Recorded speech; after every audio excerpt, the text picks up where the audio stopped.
Біреусі бір кісі дін саласының адамы, бәріміз отырамыз, мен де тыңдап отырмын сол кезде. Уағыз айтты да, уағыз айтқан кезде өлімді көп айтып жіберді.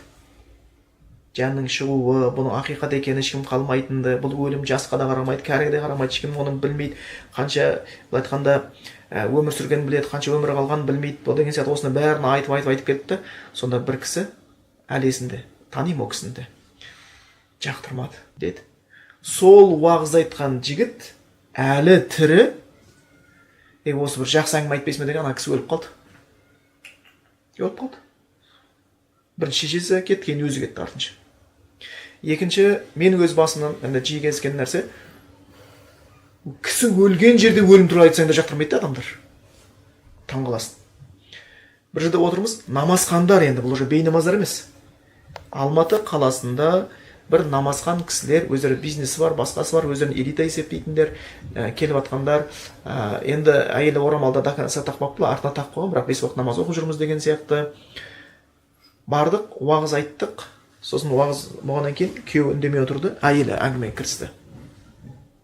Орысша сөйлейді екен, қазақша бәрін жақсы түсінеді. Сосын айтты: "Спасибо вам", деді.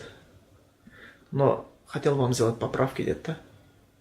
"Сіздің уағызыңызда про ад, про смерть чуть-чуть много вы рассказали", деді. "Дұрыс емес", деді. "Знаете, у философов есть такое слово", деді. "Идея материализуется", деді. Біз бір нәрсені көп айта беретін болсақ, ол реальностьқа айналып кетеді. Сол үшін, деді, дін адамдары бірінші очередте жақсы боламыз, өміріміз ұзақ болады, керемет болады, осындай болады деген нәрсені көп айтуымыз керек. Сонда мен баймын десең бай боласың, сұлумын десең сұлу боласың деген сияқты осындай болу керек. Ну, конечно, мен сені исправлять еткенім кішкене дұрыс емес, но все-таки мы все ошибаемся деп бастады да. Сосын мен айттым: "Может, я ошибаюсь", дедім. "А пророк Мухаммад может ошибиться?" деп сұрадым. "Нет", деді.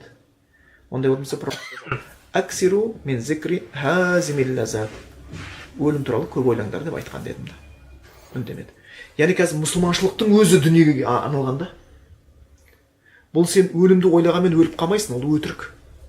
Құдай саған қанша берді, бірақ сен өлімді ойлау арқылы сен құлшылығыңды түзейсің, мінезіңді жөндейсің, кісінің хақысына кірмейсің, Аллахқа қайтатын күнді білесің, ол күн не пайда мен соны ойлайсың, ояққа баратын болсам не істеймін деген ой туады да.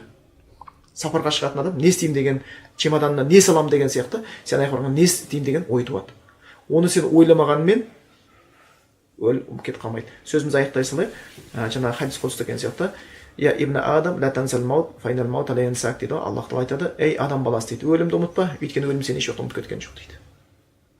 Аллах күнәмізді кешірсін. Шынымен де Аллахтың барғанда жүзіміз жарқын болып